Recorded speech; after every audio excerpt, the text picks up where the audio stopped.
Hi hello నమస్తే, నేను మీ శ్రీలతని. Welcome back to Kalyansri. ఇవాళ వీడియో వచ్చేసి శ్రీకృష్ణాష్టమి రోజు శ్రీకృష్ణుడి పాదాలు ఎందుకు వేసుకుంటారు, ఎలా వేసుకోవాలి, ఎటువైపుగా వేసుకోవాలి అనే టాపిక్ గురించి చేస్తున్నానండి.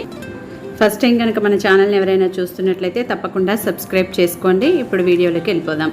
ముందుగా నేను ఒక ప్లేట్లోకి బియ్యం పిండిని తీసుకున్నానండి. దానిలోకి కొంచెం వాటర్ని వేసుకొని థిక్ పేస్ట్ లాగా ప్రిపేర్ చేసుకోవాలండి. మనం ఈ పాదాల అచ్చులు వేసుకోవడానికి వీలుగా ఉండేలాగా ఇక్కడ నేను వీడియోలో చూపించిన విధంగా ప్రిపేర్ చేసి పక్కన ఉంచుతున్నాను. నేను ఈ అచ్చులు వేసుకోవడానికి ఒక డెకోలం షీట్తో ఉన్న పీట మీద వేస్తున్నానండి. ఇలా చేతిని పిడికిలు బిగించుకొని వేసుకోవాలండి. ముందుగానే నేను ఇక్కడ పాదాలకు గుర్తుగా 3 చుక్కలను పెట్టుకున్నానండి. ఆ తర్వాత ఈ పిండిలోకి ముంచేసుకొని ఆ చేతిని అక్కడ అచ్చులాగా వేసుకుంటున్నానండి. పాదాలు వేసుకునేటప్పుడు ఫస్ట్ కుడి చేత్తోనే వేసుకోవాలండి. ఇలా మనకు ఎన్ని కావాలనుకుంటే అన్ని పాదాలను వేసుకోవాలి. ఇది ఇక్కడ నాకు సరిగ్గా పడట్లేదండి. ఇది డెకోలం కదా, అందుకే పడట్లేదండి. బండల మీద నేలపైన అయితే అచ్చ అనేది చాలా చక్కగా వస్తుందండి. ఇప్పుడు నేను చేత్తో అంతా కూడా థిక్గా స్ప్రెడ్ చేసుకుంటున్నానండి. వీడియోని కనుక మీరు అబ్జర్వ్ చేసినట్లయితే మీకు అర్థమైపోతుందండి. ఇలా మనకి ఎన్ని కావాలనుకుంటే అన్ని పాదాలను అచ్చులు ఈ విధంగా వేసేసుకోవాలండి. చూడండి, చిన్ని పాదాలు భలే అందంగా ఉన్నాయి కదా. ఇలాగే రెండో వైపు కూడా ఎడమ చేత్తో ఇదే విధంగా వేసేసుకోవాలండి. ఆ తర్వాత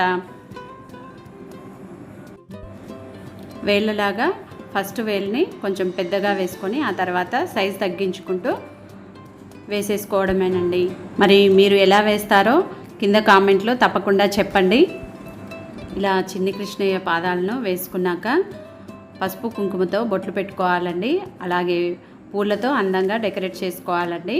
ఈ పాదాలు ఎప్పుడూ కూడా ఇంటి లోపలికి కన్నయ్య వస్తున్నట్లుగా వేసుకోవాలి. ఇలా పాదాలు ఎందుకు వేస్తారంటే ఆ కన్నయ్యను మన ఇంట్లోకి రావయ్య అని పిలుచుకోవడమే కాదండి, వచ్చాడని కూడా భావించి ఆనందిస్తాము. అలా చిన్ని పాదాలు వేసుకుంటూ ఇలా మా ఇంట్లోకి ఆ కన్నయ్యే వచ్చాడు అని చెప్పేసి అందరూ సంబరపడిపోతూ ఉంటారు. అంతేనండి.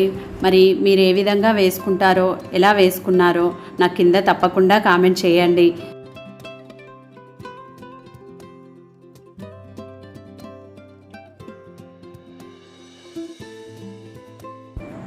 చూసారా, ఆ చిన్ని పాదాలతో అచ్చులు వేసుకుంటూ మన ఇంట్లోకి ఆ శ్రీకృష్ణుడే వచ్చినట్లుగా ఎంతో అందంగా ఉన్నాయి కదండి.